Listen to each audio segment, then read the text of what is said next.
Sunday,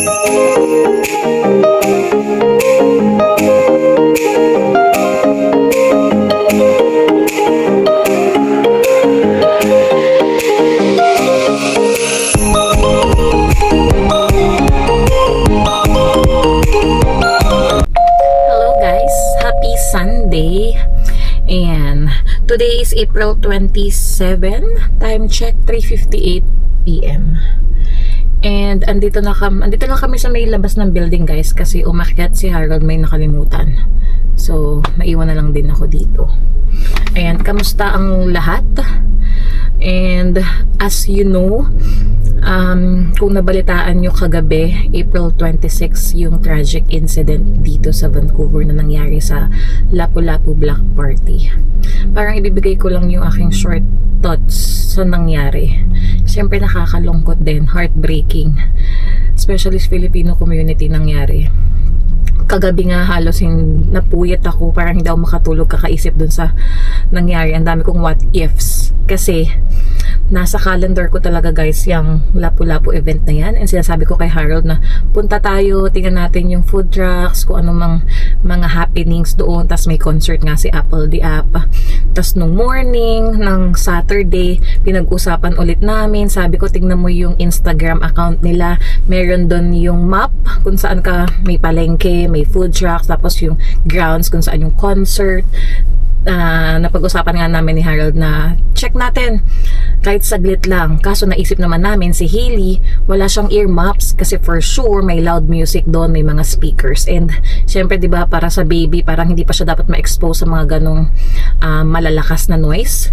So parang nag-back out na lang kami na wag na tayo pumunta, mag-plan B na lang tayo, which is yung Bansen Lake. So nagpunta kami, guys, ng Anmore, BC sa Bansen Lake nga kasi walk-in lang siya, 1 hour away from Vancouver lang siya. So nag-enjoy kami doon, nag-paddleboard, first time namin i-try yun. So nag-enjoy kami, nag-picnic with friends. Even yung kasama naming friends, Sam and Steven, they wanted to go sa Lapu-Lapu Festival kasi gusto rin ng food trip ni Sam, which is may baby din siya, 4 months old. Hindi rin, sabi niya, hindi rin pwede pala kasi wala ding ear muff si baby Ava. So ayan, nagplan na lang kami punta nga doon sa lake, and then this thing happened. Pagdating namin ng bahay bandang mga 5 PM, pagod kami, nagnap kaming tatlo. Yeah, sama si Hailey and si Harold. So nagising ako bandang 9 PM, and then bumungad agad dito sa messenger ko yung message ng kumpare namin, yung friend naming si Chris. Sabi niya, nagpunta ba kayo sa event na to? Tapos meron siyang sinend na live video ng isang Pilipino. Tapos nung inopen ko yung video, nung nakita ko yung footage niya na ang daming tao dun sa event, tapos nakita ko yung mga taong nandun sa street nakahandusay, tapos sabi niya parang they called 911, police already, may nangyari ngang inararo nung sasakyan yung mga tao doon bandang 8 PM. Parang sabi, parang hindi ako makapaniwala, parang nightmare siya na napaka-unbelievable na mangyayari dito sa Vancouver yung ganong tragic event. So yan, nag-break out na lahat sa mga news and everything, social media, yung nangyaring event nga kagabi. And nag-code orange na nga yung mga hospitals namin dito dahil dinala na sila sa iba't ibang hospitals. So as of today, 11 ang patay and ang daming injuries. Ayun si Harold, guys. 11 yung confirmed na deaths, tapos parang 20 plus yata yung mga na-injured doon sa event. And meron na akong nakita sa Facebook na nag-post ng 2 namatay sa incident, babae and lalaki. Nag-GoFundMe na sila. So, ayun. And nakita ko din sa Facebook parang naka-half mast na yung mga Canadian flags all over BC. Kasi lahat naglulok sana.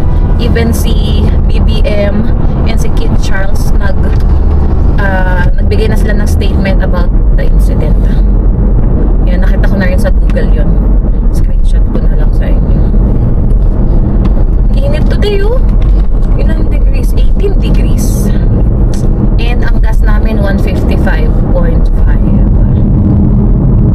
Ayan. Ay, may isa pa pala akong dadaanan mamaya. Pero dito na yung sa atin, mag-withdraw ko. Ayan, and tomorrow dadaanan ni Harold sa may Fraser. Saan nangyari yung event, yung aming doctor's letter. Nandun kasi yung family doctor.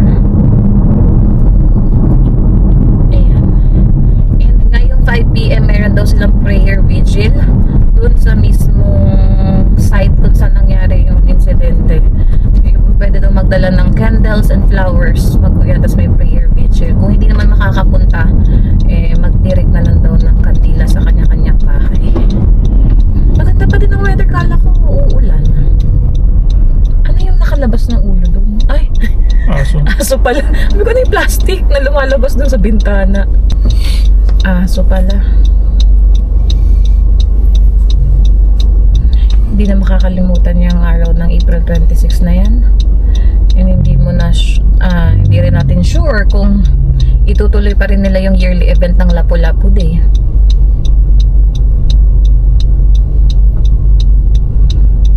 Tapos meron pang 2 years old daw na baby.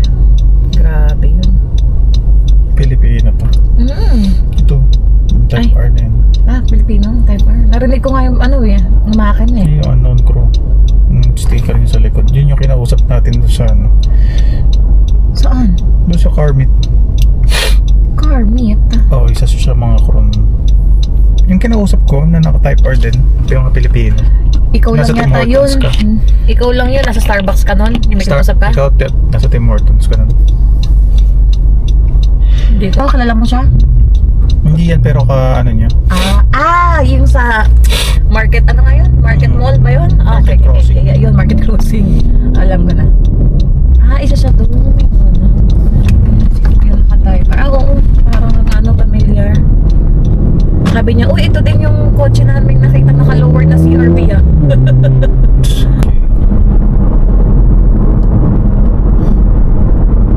Yan mo na. Saan ang punta natin? Costco? Costco muna kami, guys.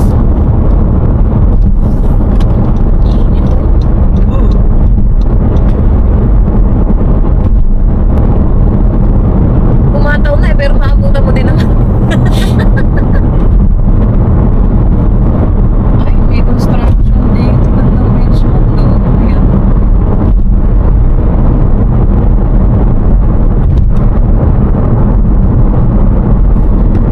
Hi, beautiful day. 16 na sa akin. What feels like 16? Kaya nagbago rin kaya ng 17. Bukas yung ulan, guys. Ay, nako.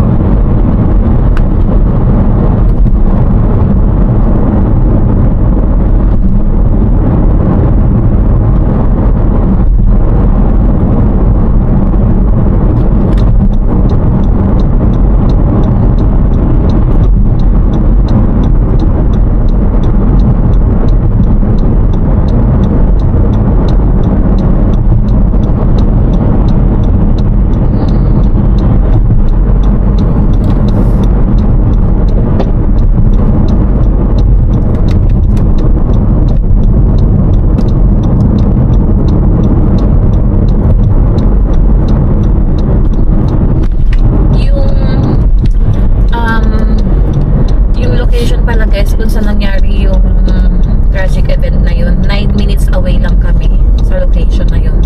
Kasi South Vancouver din naman kami. In South Vancouver din yun sa may Fraser Street. East 43rd Street and Fraser yung nangyari. Sobrang daming tao din kahapon talaga.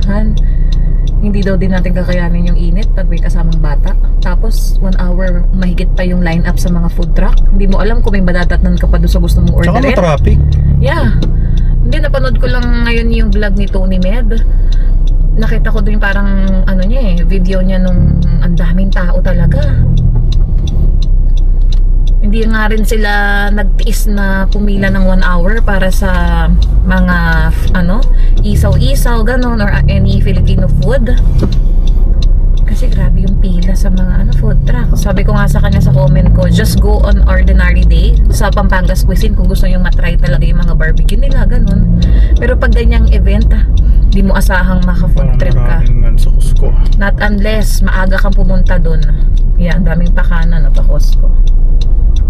Ay, ano bang update mo ang doon sa yung sa $80 mo na sa CIBC? Okay naman, di ba? Nabalik? Yeah. Okay na pala, guys. Kasi 3 beses na charge yung $80 kay Harold. Ay, naalala ko, ito yung ESO. Ayan, bumalik naman sa kanya. Parang kala mo summer na, no? Ano weather, oh. Ito si Kuyang Type R, papunta rin pala ng ano, Costco siguro. Pero naka-end siya. Pilipino yan. Ano yan? Unknown crew. Yun ba yung ano nala, tawag sa grupo? Oo. Okay. Unknown crew. Pero iba to eh. Isa sa mga, ano to, yung mga naka-type R sa kanila. Yun ang bet ni Paolo eh. Di ba? Type R? Ano Yung year mas ba bago. to? Oh yan, 2025 pero wala eh. Naka-mags din ba siya? Puti eh, no? Setup on setup din. Ba't ganun yung makina niya? Ang ingay. Muffler niya. Ayun, na meron din siyang bling-bling doon sa ilalim mo. Yung pula. Kaso kumakadkad.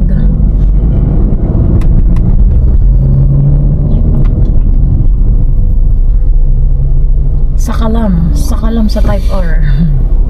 Traffic papasok ng Costco, guys. Ang bibili lang naman namin doon is Dito tayo sa kabila. kape, vitamins ni mama, eggs, and hindi na namin bibilin dito yung gatas ni Hailey kahit medyo mura dito ng $1 kasi nga pupunta pa kami ng 88 supermarket, baka masira yung gatas, so doon na lang kami.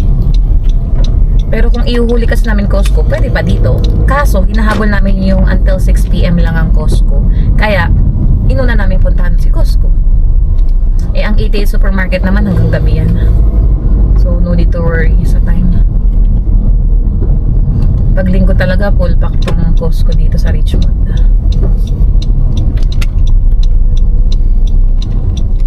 And panoorin nyo pala guys, maggagawa ng episode si Miss Ina sa In a Nutshell mamaya. A few moments later. Dito tayo, itong kanilang may tier dito sila, oh. Milk Skin Toner. Bag. Magkano to? $47.99. Dito tayo sa yan, oh. Free taste. Heh. Let's try. Tirador ka talaga ng prito. Parang di ba ako sarap? Oh, may nakita na naman si Harold. Hey, tumitingin na talaga ako nito eh.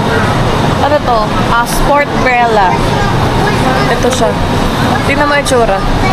Para siyang tayo mo dun sa camping chair mo, ganon. Tatayo mo dun sa camping chair.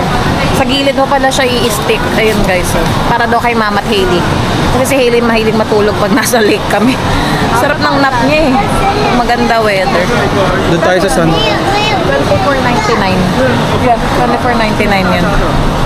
Pili ka ng maganda kung gusto mo bumili. Ito nga, oh. Ang ganda na ito. Kaso laki masyado.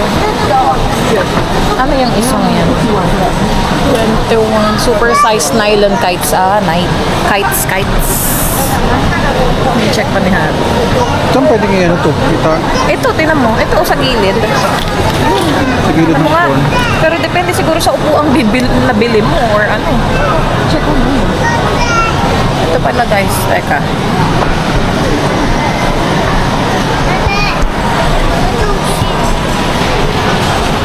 More coverage. Ayun o.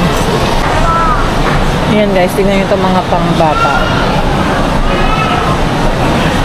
Step 2. Rain showers and flow water table. 109. Mahal. Diba? Meron na. Reusable water balloons. $28.99. Ito mga pambata dito. Gazillion bubbles. Ay, ang laki na to. $30. Ayan. Sige, mahilig sa bubbles. Ito naman, X-Shot foam water. 15. Ayan siya. Wow, ganda to. Summer, activity. Ito, mga water gun. $27.99.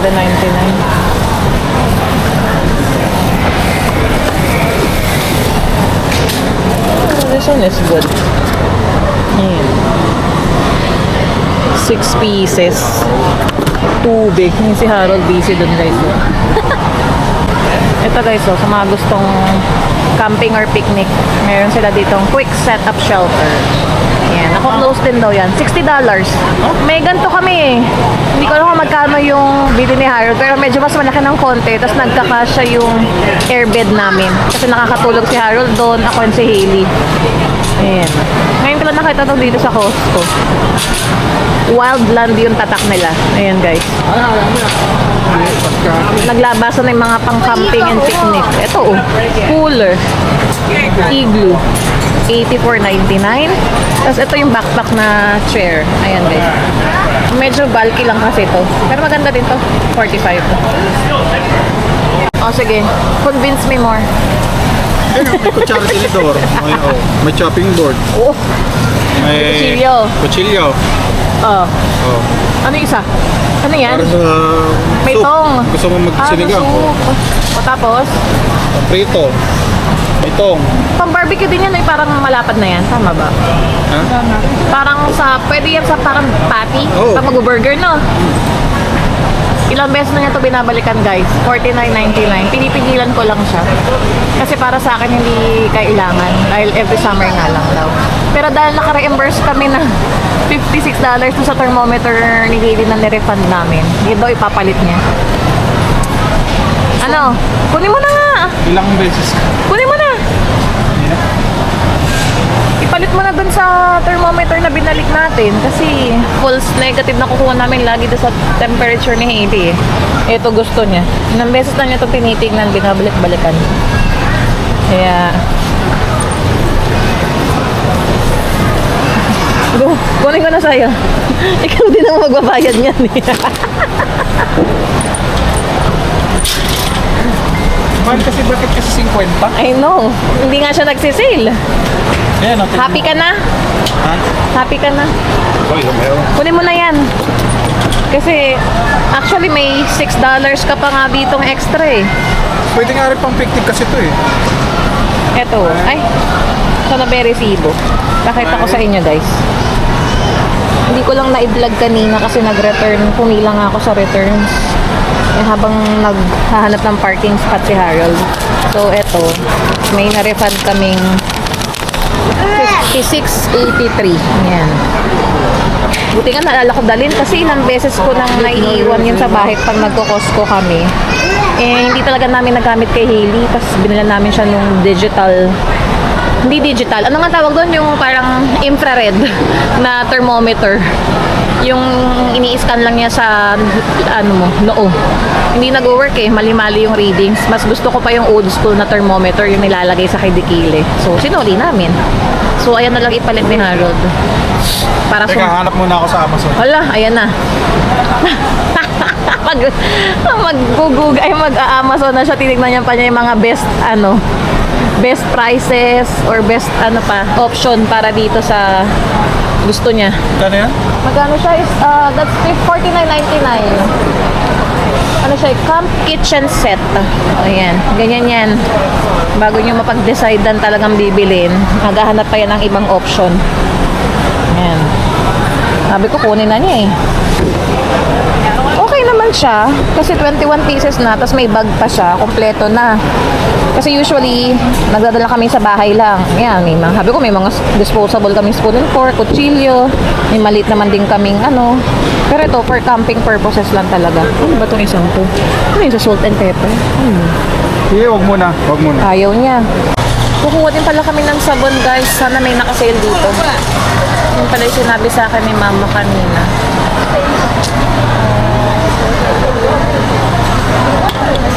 I need to grab a... Oops! Oh, sorry. Wrong way. Pagpatintero saan si kuya. Sabong panlaba. Dun sa kabila. Sana may nakasale. Kahit yung Kirkland na lang, Han. Another free face. Let's grab one. Thank you. Okay. Mawawala si Harold, guys. Kasi lumiko ako para sa free face. Hanapin natin si Harold. Ano gusto mo? $30 pieces? O itong $9.99? 2 dozen? Itong 2 dozen na lang. Hindi ako, di ba everyday yan ang ko na almusal? Okay na to. Check mo nga, Han. Everyday yan ang aking breakfast eh. Boiled egg. Ay. Everyday ba? Okay na yan kasi meron pa namang extra dun eh. Ito na guys ang aming napamili. Ayan. Ating damage today. 184. And i-minus ko na dyan yung $56 na na-refund. Parang 128 yung binayaran ni Harold. Order siya kayo ng putin. Waiting ako dito. A few moments later. Bakit ka nag-ice cream? Cheat day. Aba, kahit bawal. Ito is putin guys. Open natin. Teka. Yeah. Uy, dapat kumuha siya ng tinitor. Wait lang. Dollar store. Guys. Ito. Thank you. Abilisang Dollarama. Magkano? $30.92. Ayan na, bit-bit ni Harold. Yung mga paper plates lang yan. Uy, ito na pala. Ano ba yan? Lalagpas pa ako. Ito na pala. Pa-open ako, Hana. Paper plates lang yun, guys. Tapos yung candies, yung parang halls. And yung favorite namin na croissant. Ano pa yung binili? Ay, yung laruan ni Hailey na may parang electric fan. Sinira na kasi niya. Binila namin ulit. And Ziploc. Ayun, tas yung card. Yung baby shower card binili ako. Uy! I need the card palahan. Susulatan ko yan.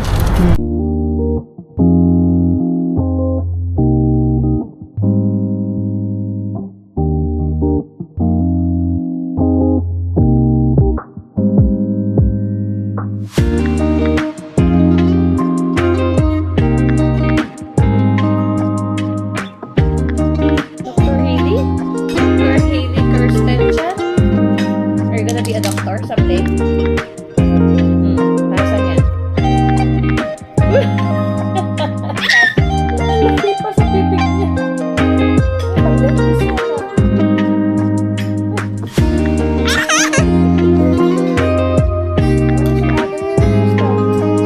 that? Scissor?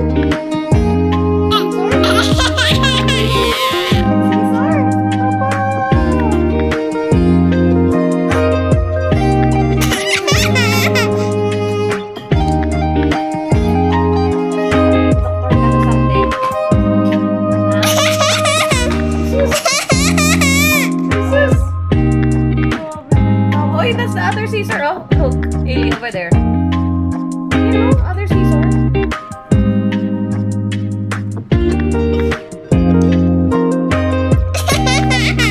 This is happy.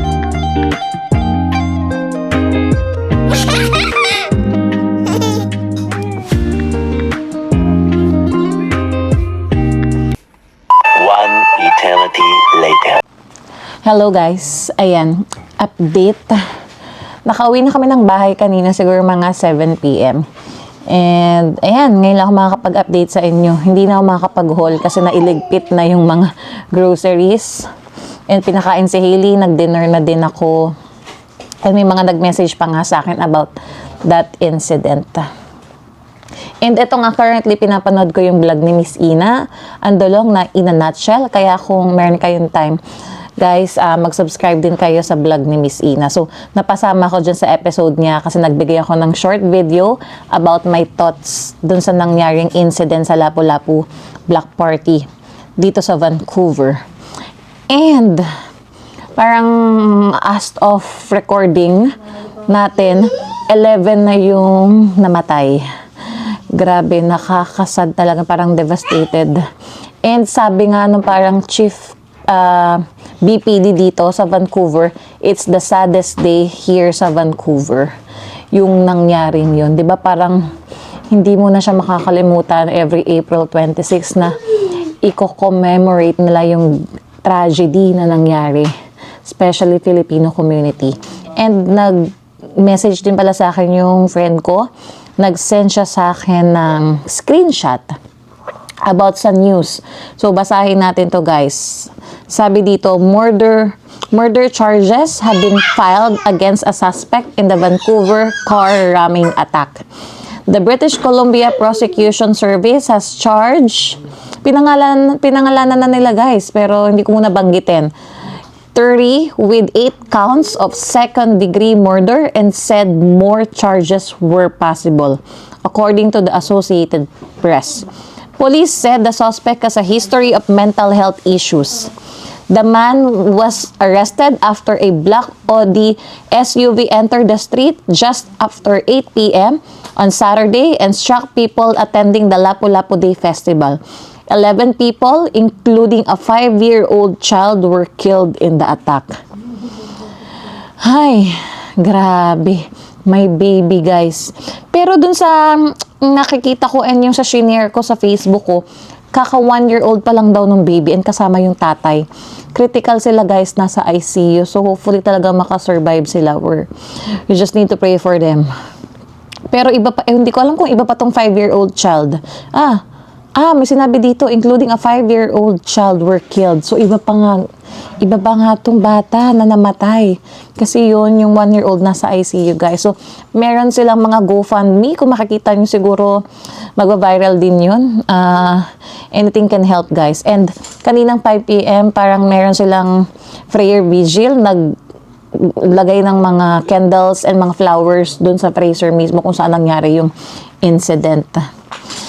Ay, paano ba tayo makaka-move on nito? And then, yeah, thank you sa lahat ng mga nag-message din sa amin. Checking on us kung okay kami, kung pumunta ba kami dun sa event. We are safe. Buti talaga, hindi kami nagpunta.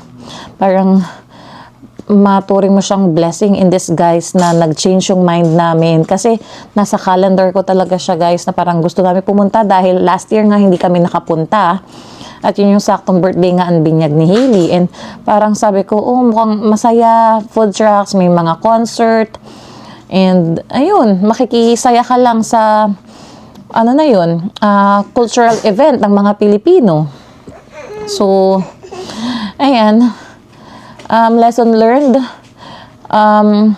Siguro i-avoid na lang talaga namin yung mga crowded places in the future. Magiging mindful na lang din kami doon sa mga ganyang events, festival. Lalo na ngayong summer, guys, ang daming mga events dito sa Vancouver. Merong Richmond Market, meron kaming mga carnivals dito. May mga nagpa-fun run. Kanina nga may nag-sun run yata. Ang dami din nagpunta doon. 'Di ba? So, hindi mo talaga alam yung buhay, guys, kung kukunin ka na ba ni Lord or parang kung last day mo na dito sa earth. Hindi mo lang ma-imagine na nag-enjoy ka lang dun sa party and then all of a sudden, wala na. Kinuha na yung buhay mo ng ganun-ganun lang. Yun yung parang nakakagalit na part pa. So, ayun. And baka ma-upload ko to this coming week. Tignan natin, guys. Tatapusin ko muna tong pinapanood tong vlog ni Miss Ina. So, ayan. Hanggang dito na lang muna, guys. Baka mahaba na tong aking vlog. If you are new to my channel, please consider subscribing. Maraming salamat po sa nakarating hanggang dulo ng aming channel. And if you want to be members of our channel, please click po the join button. Thank you po sa lahat. Hailey, come here! Yan, please like, share, and subscribe. Hope to see you guys on our next vlog. Come here! Bye! Say bye!